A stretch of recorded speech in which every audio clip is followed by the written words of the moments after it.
जब से मैंने मैडॉक की फिल्में देखना शुरू किया है तब से मुझे यही लगा है कि हर बार उन्होंने कुछ नया करने का सोचा है और किया भी है। मुंजिया, भेड़िया और स्त्री 2 के बाद उनकी एक और फिल्म आ रही है जिसका नाम है थमा, और उसका टीजर भी आज ड्रॉप हो चुका है। अब सोचिए कि हर फिल्म में उन्होंने अलग अलग तरीके से कैरेक्टर को पेश किया है। जहां वरुण धवन एक भेड़िया के रूप में है और स्त्री 2 में श्रद्धा कपूर जिसकी चोटी में उतनी ताकत होती है किसी भी भूत को भगा सकती है।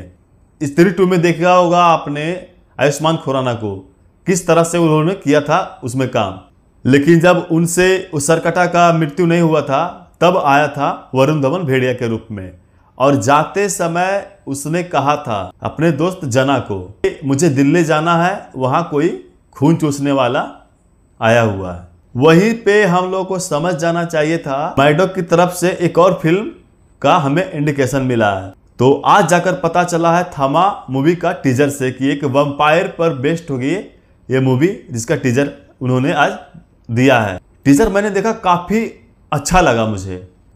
इस फिल्म में रश्मिका मंदाना है, आयुष्मान खुराना है, नवाजुद्दीन सिद्दीकी है, और इसमें सबसे बड़ी बात कि आयुष्मान खुराना वैम्पायर है नहीं और ना ही रश्मिका मंदाना।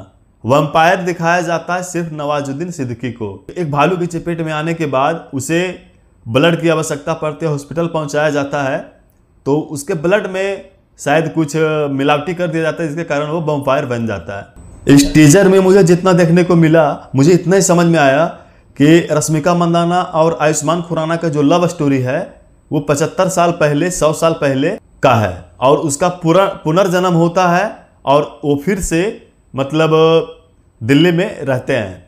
पुनर्जन्म होगा तो जाहिर सी बात है कि वो गांव से शहर आएंगे या फिर पुराने शहर जो होते हैं उससे नए शहर में जो भी राजधानी है दिल्ली, वहां आए हैं। टीजर में जिस तरह से दिखाया तो मेरे कहने का मतलब ये है कि आयुष्मान खुराना को अपनी पुरानी प्रेमिका की याद आती है और वो उसे जंगल में ढूंढने के लिए जाते हैं, जहां पे उसे भालू का सामना करना पड़ता है और वो जख्मी हो जाते हैं। मतलब इतना ज़्यादा जख्मी हो जाते हैं कि उसे ट्रीटमेंट की जरूरत पड़ जाती है, और जब ट्रीटमेंट के लिए ले जाया जाता है तो वहां पर डॉक्टर रहते हैं परेश रावल, लेकिन वहां पर जब ब्लड इनको चढ़ाया जाता है तब ये वैम्पायर के रूप में दिखते हैं।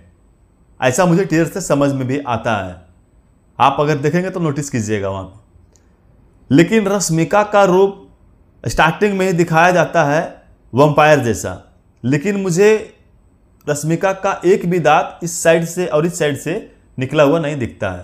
तो कुल मिलाकर बात यह है कि पूरी टीजर में सिर्फ और सिर्फ नवाजुद्दीन सिद्दीकी ही वैम्पायर है।